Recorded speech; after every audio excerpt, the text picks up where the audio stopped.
treatment of aqueous solution of 3.74 gram of copper nitrate. 3.74 gram of copper nitrate with excess Ki result in a brown solution along with the formation of precipitate. देखो भाई इसका पहले reaction आपको लिखना पड़ेगा, copper nitrate का reaction Ki के साथ क्या होता है, ब्राउन सोल्यूशन क्या होता है और क्या बोलो प्रेसिपिटेट क्या होता है, ये सारी बातें, ब्राउन सोल्यूशन क्या होता है, Ki और कॉपर नाइट्रेट. ठीक है, तो चलिए CuNO3 कॉपर नाइट्रेट को रिएक्शन किया किससे, Ki के साथ, एक्सेस में है, तो ये जो बनता है बेटा that is CuI, cupric iodide.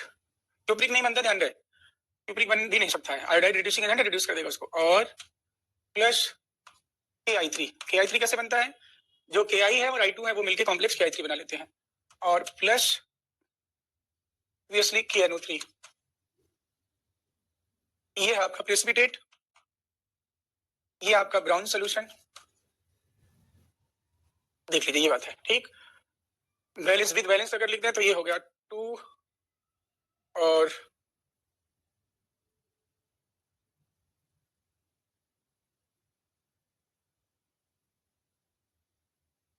CI, ठीक है, 3 5. ये क्या होगा बेटा, 4 नहीं होगा, ये क्या होगा बोलो 5 Ki. ठीक है, दो यहाँ पे अभी से हो गया. अब क्या है इसमें कह रहे कि passing H2S through this brown solution another precipitate X is formed. तो कह रहे what is the amount of X इन ग्राम. ठीक है, अब कह रहे कि H2S पास कर रहा है, H2S पास कर रहा है भाई, चलो ठीक है.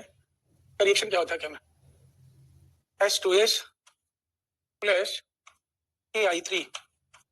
एक्चुअली ये क्या बनाता है, ये सल्फर बनता है जी. ये I2 क्या करता है, सल्फर को ऑक्सीडाइज कर देता है -2 से 0 में. ये इसका प्रेसिपिटेट, ये प्रेसिपिटेट है, ये कोलाइडल जो बनता है. और प्लस ये क्या बन जाएगा 2HI और प्लस Ki. तो इसमें आप साफ, अच्छा नंबर ऑफ मोल्स ये देख लीजिए, नंबर ऑफ मोल्स 3.74 है, मोल्स पहले कॉपर नाइट्रेट का निकालिए, मोल्स 3.74, ये हो जाएगा 3.74 डिवाइडेड बाई, अब चलो जी इसका कैलकुलेट निकालो, कॉपर नाइट्रेट मींस ये कॉपर में कितना 63 और नाइट्रोजन ये हो गया 28, ऑक्सीजन 96, 8 से 14 17 7 1 7 2 9 7 16.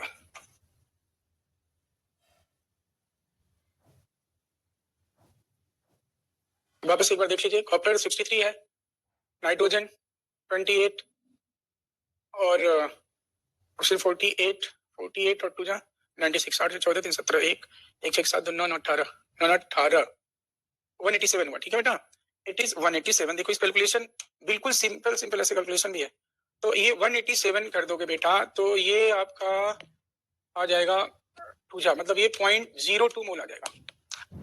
2 मोल कितना Ki3 बना रहा है, देखो आप 1 दे रहा है, ये 2 मोल है तो 1 मोल मिल रहा है, तो 0.02 अगर है तो ये क्या मिलेगा आपको, ये मिलेगा आपको 0.01 मोल. एंड 0.01 मोल ये 0.01 मोल, तो 0.01 मोल कितना सल्फर दे रहा है बोलो, 0.01 मोल, मतलब इक्विवेलेंट ऑफ जितना Ki3 बनेगा, equivalent of copper nitrate equals to Ki3 equals to Ki3 equals to sulphur 0 H2S के बराबर, ये सारे बराबर होंगे. तो 0.01 मोल क्या हो गया, मोल सल्फर, और ये सल्फर 0, अब ये हो गया 0.01 इंटू 32, तो ये हो गया आपका 0.32 ग्राम. Answer is 0.32 gram.